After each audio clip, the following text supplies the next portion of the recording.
Brothers and sisters, friends and family, man, it has been a long time. Shalom to all of you guys. It is an honor to sit amongst family. I love y'all. I hope you guys are having a wonderful week. I hope the weeks that I have not been available, the time I have not been available, have been profitable to you in terms of the kingdom road. For those that have never ever heard this podcast or anything of these readings, guys, we are a little tiny family down here in the middle of these little jungles, a tropical rainforest. And we love our Creator and we love His Son. And we are going through the book of Enoch, the book of Enoch. And if you've never ever heard anything of the book of Enoch, if this is your first time ever listening into these readings, I will get you all caught up. I have the Cliff Notes all the way to where we are at, to chapter 70, to where it's starting to get into some heavy-duty meat and potatoes, things that are very eyebrow-raising and things that I believe will change all of our lives if we read through them. And for those who have been on this reading for a while, much love to you all. Much love, much love, much love. Thank you all for being a part of this and for hanging out. So we've been busy. We've been busy down here. I always tell people I'm kicking it in the sticks, and I am literally kicking it in the sticks. We are off grid out in the middle of a tropical rainforest, and it gets woolly and it gets wild. And lately I have been dealing with a lot of brothers and sisters in chains. And my three boys, they have taken over the pen pal writing part of the ministry, but I still talk to all these brothers now in chains. And for a while, I wasn't even doing that. For a while, I was kind of just fasting, trying to get my life back into order. And I believe that I am at a state right now where I'm bringing all this back. And so this week and the week before, I've been sitting on the phone a lot, and I've been talking to a lot of brothers, and they're passing my number around in these prisons. And there's a lot of people that want to get on the horn and want to talk. And it always gives me an opportunity to tell people the same things that I'm always telling you guys. That the first 5 books of Scriptures, Genesis, Exodus, Leviticus, Numbers, and Deuteronomy, are the lifeblood and the life force of the kingdom. Inside of these 5 books have been rejected. They've been rejected by religious systems, by people. And lately, we spent a lot of time. We have a Facebook page for Yah Scriptures, and I will leave a link in this, and I need to update this and put it in there. But we get some violent people that absolutely hate our Creator. They hate His Son. They hate religion. They hate all of this. And I'll tell you, I do hate religion as well. Religion is a construct of man. It is something that has been built into this matrix environment that we are living around. And they have told us what to believe, how to believe, and what exactly it is. But the biggest problem is it's not level, and it's not, it holds no weight when you actually look at the Scriptures themselves. So every one of these religious systems, 400,000 of them, 40,000 different denominations of Christianity alone, they've all gone on their own little backpacking trip. They all have a whole bunch of different kinds of things that are not in Scriptures, and everybody has found their way to salvation. But when you hold that up and see if it holds any weight at all, it becomes very, very clear that the backpack is full of rocks. It's not full of food that is going to sustain you. It is full of GMO-ridden, trashy food that's going to kill you, and it's going to kill your soul. And it is an analogy that I'm talking about when it talks to the rocks and the GMO food in the backpack, because all these religious systems that are saying things like once saved, always saved, or they give you the Romans road to Christ, and it's always Paul said, and it's Paul said this, Paul said that, everybody Paul said. And it's sad because Paul is not your Creator. Paul did not come and die for your sins. And when you read Paul very closely and very carefully, he's very much astute in the laws. And I know a lot of people, they absolutely hate when what Paul says breaks down what their beliefs are. And when Paul says the law means nothing or it doesn't matter anymore or any of the stuff, you have to understand it as the scriptures are saying. And if you take Paul's word over the first 5 books of scriptures, you have done yourself a disservice. Now, the first 5 books of scriptures very clearly say that the laws, statutes, and commandments are for all peoples, all times, all generations. So we are at a point in our lives where you all have a mother and father. It may not be with you, may not be alive, but you all had one at one point.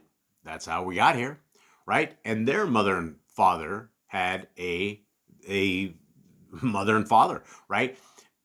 It goes all the way back to the very beginning, and it's hard to chase genealogies sometimes, but when you do chase genealogies and you go way back, you learn a lot of stuff, a lot of fascinating things. But the thing about it is we are not through all generations. It may feel like it, what the world is amongst us right now and the kind of crazy madness is happening in this world. But all generations we have been told that we need to obey Shema, to hear and obey. Now, a lot of people are very confused because they've never ever heard the laws of our Creator. Now, the laws of our Creator are simple things to keep.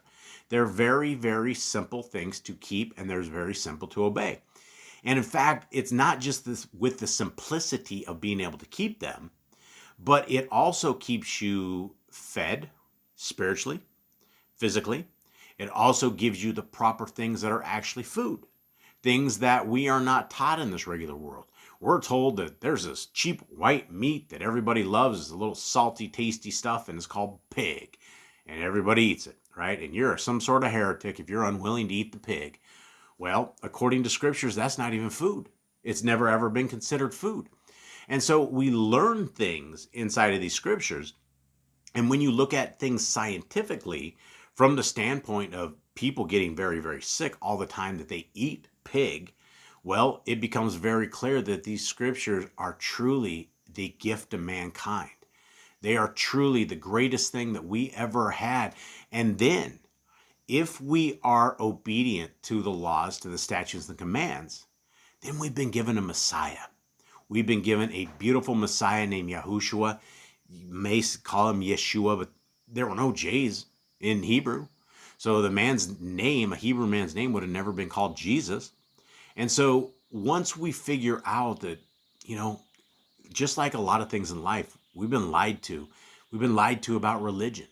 And it is when we come out of this so-called religious system and when we seek our Creator, when we seek His Torah, His laws, His beautiful, perfected laws, that's when we become candidates for the kingdom to come. But if we don't have the Torah, we don't have the kingdom. You can't just have Messiah Yahushua and you don't have the laws of our Creator. Messiah Yahushua very clearly kept the laws. He kept the commandments, all the statutes, and he gave us great advice when it came to that. So if you want to be a follower of Mashiach, that's what a Christian is supposed to be, a follower of Christ, well, shouldn't we do what our Mashiach has done? Shouldn't we follow in his steps and do what he did? He kept the Sabbath days. He kept all the appointed times. He kept all the festivals and all the things that we were told inside the first 5 books to keep. Well, he kept them. He kept the words of his dad.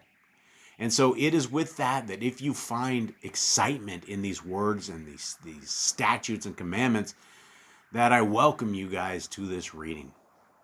Before we begin, guys, we're getting down to, I think it's 600 something scriptures that we have left. Big Blue comes in, what you're looking at right before you has been affectionately called Big Blue. And Big Blue is the greatest English translation of scriptures that you will ever find anywhere. And, a guy called in the other day and he says that he was listening to a satellite radio show. And somebody had the Yah Scriptures, this Big Blue book right in front of them, and they said, you should grab one. And Big Blue is a limited edition print. We don't know if we will ever get another one in ever again. It is up to the hand of our Creator. But for right now, we have these in stock, and you can get them. And this gives us the ability to help our brothers and sisters in chains, to be able to help minister to them, to be able to bring it. And we're close, guys. We are within a week. I believe it's about a week when we have the paperback in stock. They ask us for the shipping address locally here now, so we know it's somewhere into the States, and now I just got to get into our Kentucky warehouse, and then we will get all of your guys' orders out. Thank you to everybody who did a pre-order of this. It's right now, the paperback version is $25. Big Blue is $95. We believe it's still a great deal because Big Blue has 103 books. It's 14.5 font. It's large print. And inside of these books, you will have the entire Apocrypha. And there is not a scriptures anywhere that has the restored name of our Creator, the restored name of his son, Messiah Yahushua, in Paleo-Hebrew. This is the power of these scriptures, is that no longer do we need to use the pagan name God or a pagan name of Jesus, Jesus. We have the proper names and spellings, and I do believe this is the greatest English translation that you guys will ever have. So, with that, I would like to bestow upon you guys all a free gift. And the free gift is that you guys can get this Big Blue version absolutely free of charge. You can get this in our app.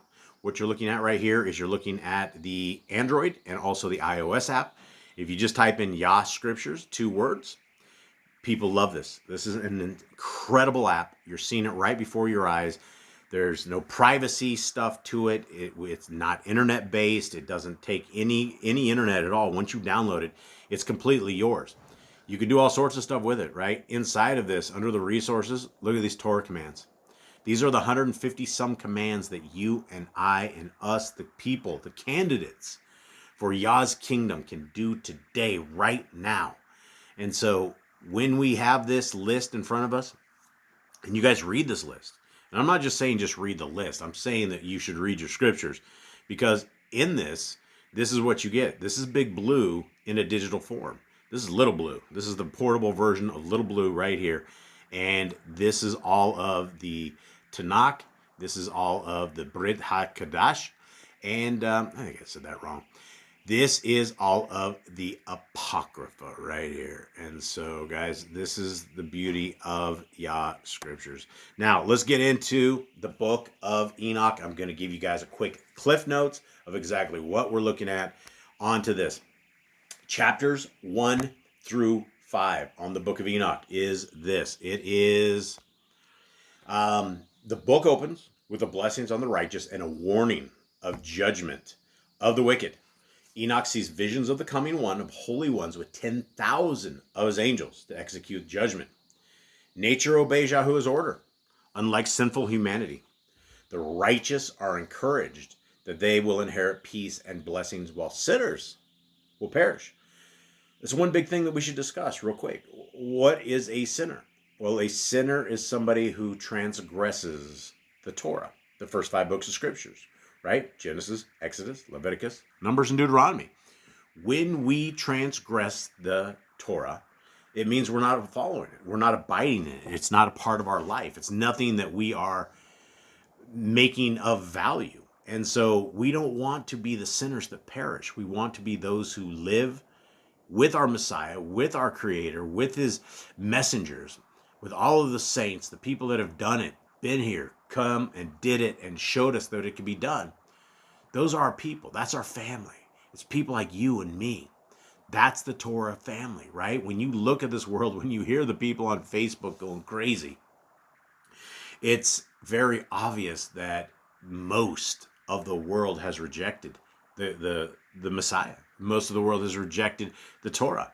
And you reject the Messiah by rejecting the Torah, because Messiah rejects you. Chapter 6 through 16 talks about the angels led by Shemiazah.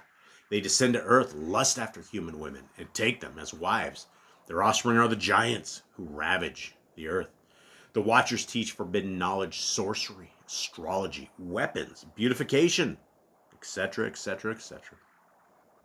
The earth and humanity cry out against them. Enoch intercedes. The fallen angels beg him to petition Yahuwah, but their judgment is sealed. They are condemned to be bound until the final judgment. Their giant offspring spirits become the origin of the evil spirits and demons doomed to wander the earth, and the ones that fight us, the ones that get into people, the ones that Messiah was casting the demons out of the people, the same demons that we have today, and all these politicians and all these people that are making this new world order a dream that's come to life. Now, chapters 17 through 36, it talks about Enoch's cosmic journey. Enoch is taken on heavenly tours guided by angels. He sees the storehouses of the winds, sun, moon, and stars, the ends of the earth, the great abyss, and the fiery places of punishment. The garden of righteousness prepared for the chosen, the prison of the rebellious stars and angels. He also visits mountains of precious stones and terrifying places of chaos. Now, chapters 37 through 69, it's the book of parables. And the first parable is that the fate of the wicked versus the righteous is contrasted. The elect one, Messiah, Yahushua, our Mashiach, is revealed. He will sit on the throne of glory, judge kings and the mighty, and dwell with the righteous. Astronomy and angelic order are further described. Now, the second parable, which takes us through 45 through 57, the Son of Man is introduced explicitly, pre-existent, hidden with Yahuwah before creation, revealed in the end times. And it's a hard concept for people sometimes to get their head around, because Messiah Yahushua wasn't born when creation was born. He was with his Father for we don't know how long. It could be billions of years, according to what humans have. We don't know how long Messiah Yahushua was with his dad, which is why it makes our Mashiach the perfect candidate for our leadership for this kingdom to come. This is the individual we want. We want a Melchizedek priest, the one that has come and done it and has shown the way and can show us the way. Continuing on, he will overthrow oppressive kings and exalt the righteous. Enoch sees a resurrection of the dead and final judgment. Fallen angels are judged in fiery valleys. And he sees a vision of flood-like destruction of sinners. And a lot of people connect that part with Noah. And we do know from books like 2nd Ezra and also the book of Enoch that there's not a lot of people saved. Matthew 7 very clearly says that most people are not kingdom worthy. Most people don't make it. Now, the third parable goes into chapters 58 through 69. The righteous are promised eternal life and joy. Enoch learns the names and roles of the archangels, Michael, Raphael, Gabriel, Phaneel, and the rest of them. Mysteries of creation, wisdom, and power of the Son of Man are revealed. The fall of the chief angel, often identified as Satan or Aziel, is described. Enoch sees how the fallen ones led humanity astray. Judgment is again emphasized. Chains, fiery abyss, and eternal punishment await them. It ends with the grandeur of the chosen righteous and the elect one reigning with them.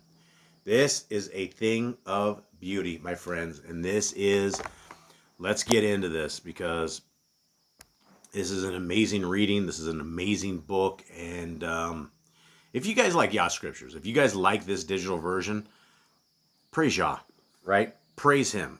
He's the one that has enabled every bit of this to happen. He is the reason that you guys have a free digital version, that all of this is free. There's no charge to it. It has gone to 178 countries. And I think there's a few more, because a couple of the countries were exempt, but we also have the APK out. So I would take a guess, and I would believe that this app has made it worldwide. And, inside of Bible prophecy, we know that the word has to go out to the entire world before our Mashiach can make it back.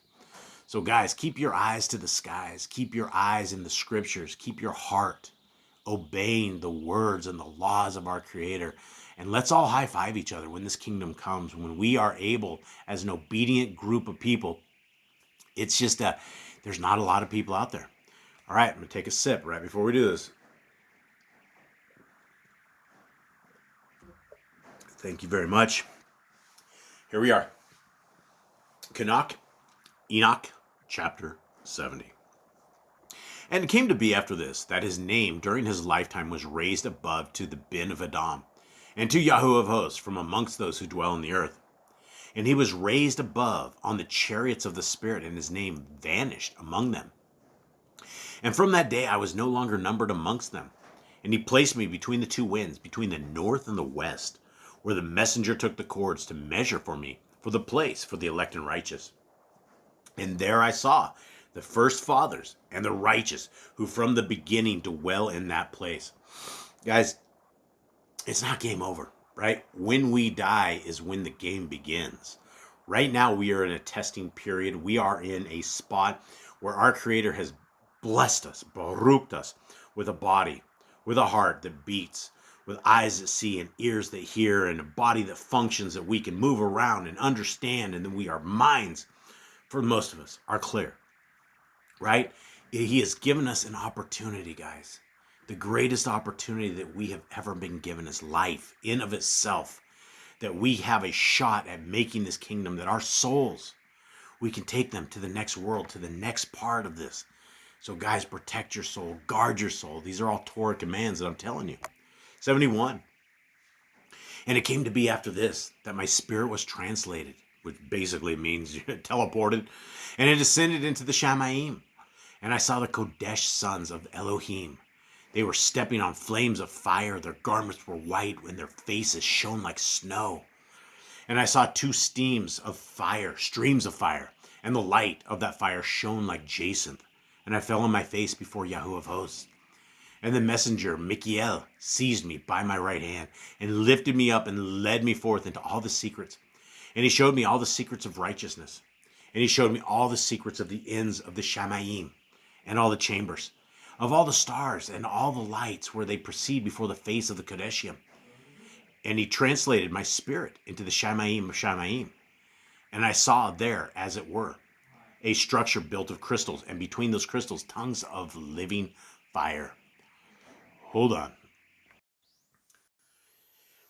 And my spirit saw the girdle which surrounded that house of fire, and on its four sides were streams full of living fire, and they surrounded that house. And round about were seraphim, cherubim, and Ephraim. And these are they who do not sleep, but guard the throne of his esteem. So it's very interesting that, in the book of Enoch, Scripture always verifies Scripture. And, there's various groups of messengers that are in and around. And these are, if we ever make the kingdom, these would be the ones that we would probably see in various forms all around. And I saw messengers who could not be counted, 1,000 thousands, and 10,000 times 10,000 encircling that house. And Michael, and Raphael, and Gabriel, and Phanuel, and the Kodesh messengers who are above the Shamayim go in and out of that house. And they came forth from that house. And Michael, and Gabriel, Raphael, Phanuel, and many Kodesh messengers without number. And with them, the head of days, his head white and pure as wool, and his garments indescribable. And I fell on my face, and my whole body became relaxed, and my spirit was transfigured. And I cried with a loud voice with the spirit of power, and barak, and esteemed, and exalted. And these baraketh, which went forth out of my mouth, were well-pleasing before that head of days. And that head of days came with Michael, and Gabriel, and Raphael, and Phanuel, thousands and 10,000s of messengers without number. And he came to me and greeted me with his voice, and he said to me, "This is the bin of Adam, who is born unto righteousness, and righteousness abides over him, and the righteousness of the head of days does not forsake him." And he said to me, "He proclaims unto you peace in the name of the world to come. For from here has proceeded peace since the creation of the world, and so shall it be unto you forever and forever and ever. And all shall walk in his ways, since righteousness never forsakes him. With him will be their dwelling places, and with him their heritage, and they shall not be separated from him forever and ever and ever. And there shall be length of days with the bin of Edom, and the righteous shall have peace and an upright way in the name of Yahuwah of hosts forever and ever. So this is we have a lot of glimpses into what forever and ever is, right? It's a long time, right? We have one opportunity in this world that we are walking right now to either seek the ways of our Creator or seek the ways of Hasatan. There's no middle ground.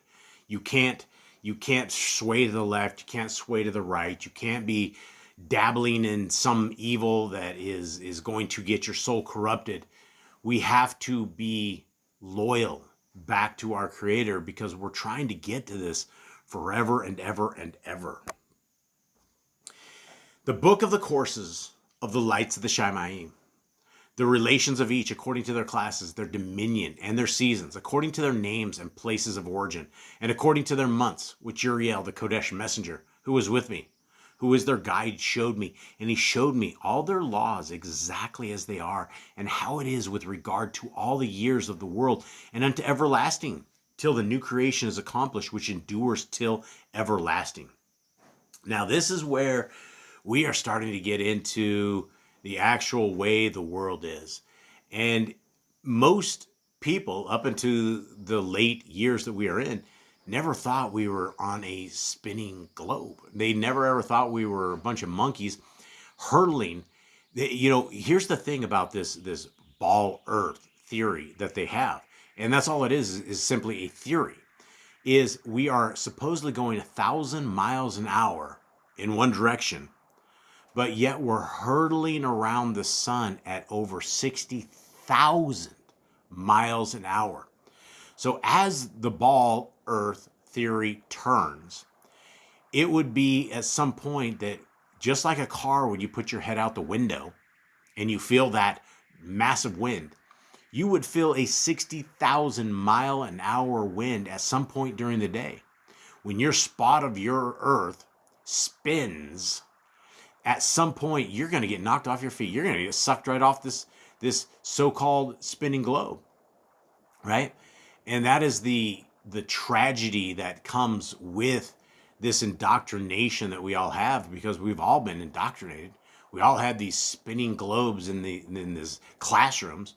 But when you read the scriptures, you don't even have to read Enoch to understand that there's foundations, that the foundations are immovable, unshakable, that our Creator has the earth as his footstool, right? This is the hoax. They wanted to separate mankind from their Creator, and so they say that we're billions of light years just spinning as a bunch of monkeys on this little ball. And they even say it's not really a ball, it's oblong, because it's where it's spinning. Hold on, guys. Where it's spinning is it's an oblong. All right, I am so sorry, guys. That was the connections and the corrections. I've been in calls from prison all day long already. It's early in the morning. All right, so as we go through this, and I'm sorry I probably lost my train of thought again, but let's break down these hoaxes, right? Let's get back to the kingdom people and to how it is that we need to break this spells, right? At a certain level, the people that are controlling the world are into spells. They're into hoaxes. They're into mind control. They're into all of this stuff. And so we're about to break out some of this stuff, and let scriptures help you with all of this too. And this is the first law of the lights. The light. The sun has its rising in the eastern portals of the Shamayim, and it's going down in the western portals of the Shamayim. So we all know the sun rises in the east and sets in the west. Now, this is the same for every place and everything that we have. And, continent-wise, it doesn't matter where you're at. It starts in the east and goes down in the west. Something to note right here is that it says it's rising in the eastern portals.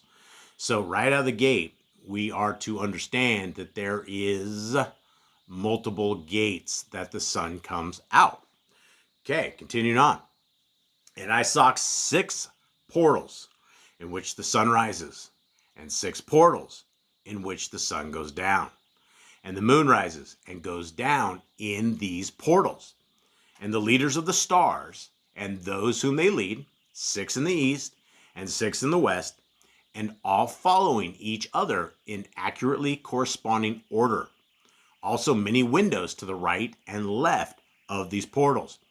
All right, so we have 6 different portals that are where the sun, and it also says where the moon rises from or comes out of.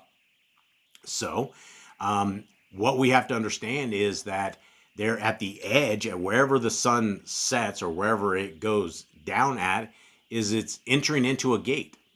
And I'm going to spoil break this a little bit to you, but what you're seeing here, these different gates that it comes out, and why this matters is this is how the seasons are. This is how we are, and we're going to get into that here in just a second. But when it goes out, and I clearly, when I look at the sunrise and set down here in this tropical rainforest that I am in, across the year, it starts out, and I can look out and I can see it going. First, it goes above my little greenhouse, and then it moves to the right a little bit. And every little bit, every month, it's moving a little bit further. Like, absolutely, these things are coming out of the portals. Let's continue on. And first, there goes forth the great light, named the sun. And his circumference is like the circumference of the Shamayim. And he is quite filled with illuminating and heating fire. Okay, what do we make of this? Well, that the sun is a he, the moon is a she, and it's the circumference of the Shamayim. So it's big. This thing is big. Now, how does this thing move around?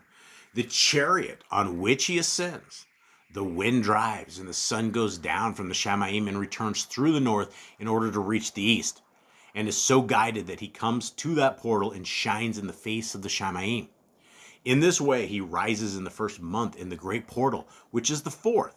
Okay, so here's our first figuring this out, right? In this way, he rises in the first month in the great portal, which is the 4th. So we have 4 of 6 portals, right? Or this is the 4th of the 6. And in that 4th portal, from which the sun rises in the first month, are 12 window openings, from which proceed a flame when they are opened in their season. Okay, so we have 6 gates. We have 6 different entries into this. Month 1, we're walking out on the 4th portal, fourth door. When the sun rises in the Shamayim, he comes forth through the 4th portal 30 mornings in succession and goes down exactly in the 4th portal in the west of the Shamayim. Okay, so this is the very first thing that we have, right? So we have, it's for 30 days, 30 mornings in succession. We have door 4. Door 4 goes to exit 4. Entry 4 to exit 4. So that makes sense. And during this period, the day becomes daily longer and the night nightly shorter to the 13th morning. Okay, so inside of these 30 days that we have this, the day becomes a little bit longer and the night a little bit shorter until the 30th. Actually, it's not 13th, it's 30th morning, right? So this is one period of 30 days that the day is getting longer. On that day, the day is longer than the night by a 9th part. And the day amounts exactly to 10 parts and the night to 8 parts. Now, this is giving us a schedule of the Shamayim, of the actual sun going out. And the sun rises from that 4th portal and goes down in the 4th and returns to the 5th portal of the east 30 mornings. Okay, and rises from it and goes down in the 5th portal. Okay, so we have 30 days on the 4th portal. Then we are going to the 5th portal. So we have 5 of 6 that we are coming out of and going down. And then the day becomes longer by 2 parts and amounts to 11 parts. And the night becomes shorter and amounts to 7 parts. So basically the day is becoming longer than the night. And we can see this, right? We see this where the days are longer or nights are longer. In the States, I don't know if this is worldwide, but in the States, they have, like daylight savings time, where they will adjust your clocks to match what the sun comes and moves so that you have more sunlight during the time. Continuing on. And it returns to the east and enters into the sixth portal and rises and goes down in the sixth portal 31 mornings on account of its sign. Okay, so we have this one's a little different, right? So we had a 30 day, and then we have a 31 that is popping down, and it returns to the east and enters into the sixth. It starts on the east, sixth portal, right? So we started off with month 1, 4, then we went to 5, and now we're coming out of portal 6. On that day, the day becomes longer than the night, and the day becomes double the night, and the day becomes 12 parts, and the night is shortened and becomes 6 parts. And the sun mounts up to make the day shorter and the night longer. And the sun returns to the east and enters into the sixth portal and rises from it and goes down 30 mornings. So we had 30, 31, and now we are back to 30 that the sun is actually making our timeline of our days. And when 30 mornings are accomplished, the day decreases by exactly 1 part and becomes 11 parts, and the night 7. So as the time and the sun moves out of our gates, the nights and the days are either longer or shorter. And this is established based upon the gates that the sun goes out.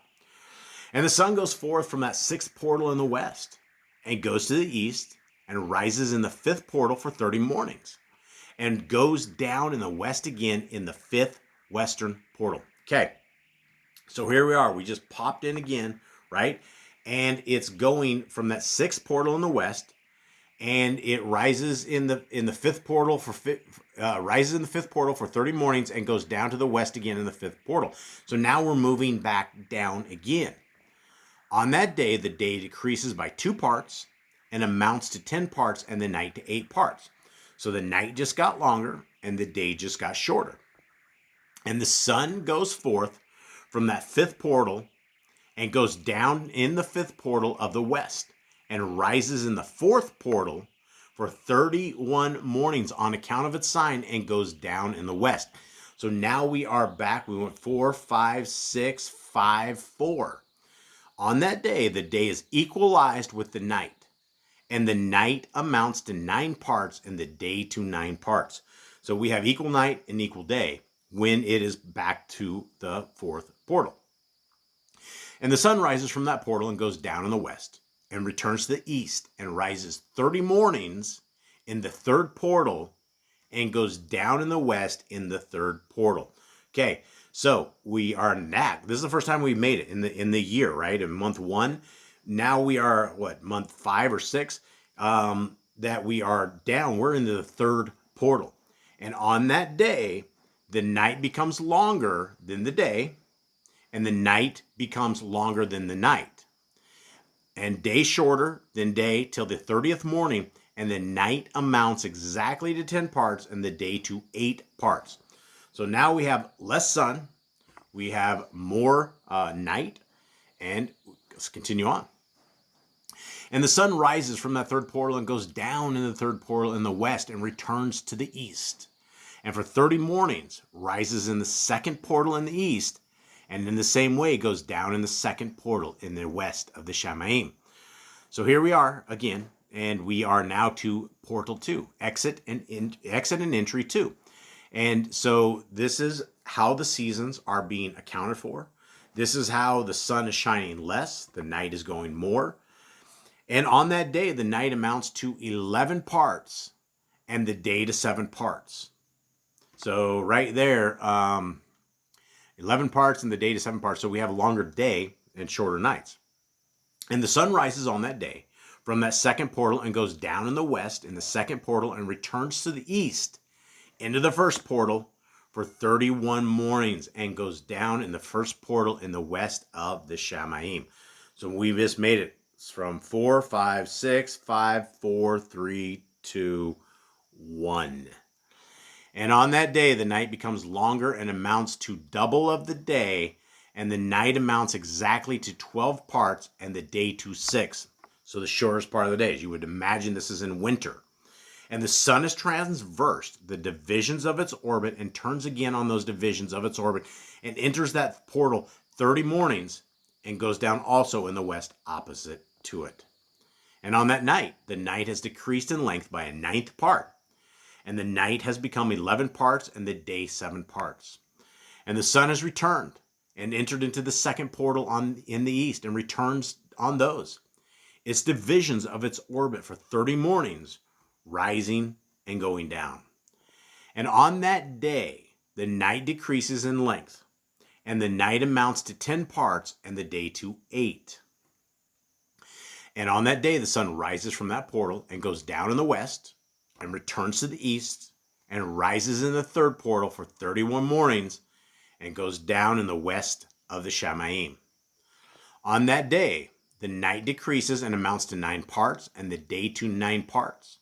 And the night is equal to the day, and the year is exactly as to its days, 364.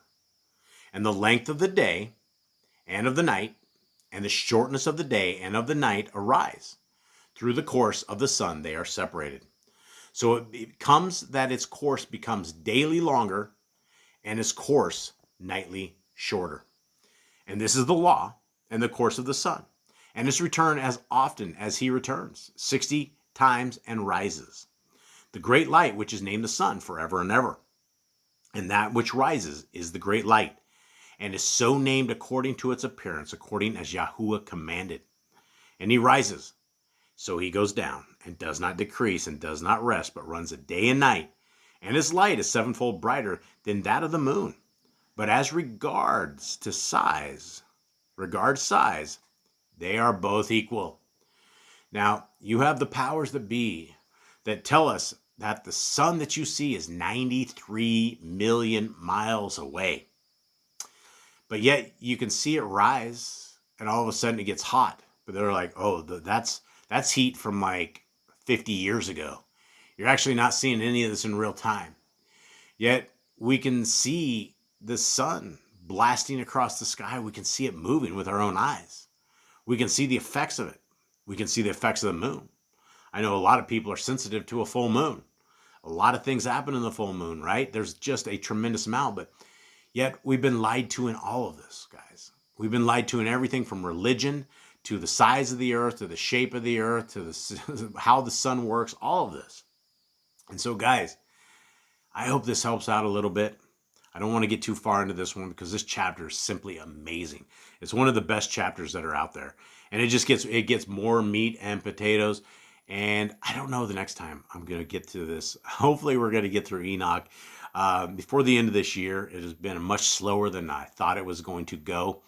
But I want to make sure that we are going through this very precisely so that you guys can hopefully break away from these hoaxes, that you can see the world that we are in, that we're not a bunch of monkeys on a spinning water ball in this crazy world that, they say that we are in. We are in a methodically built world that our Creator has very much thought all of this out.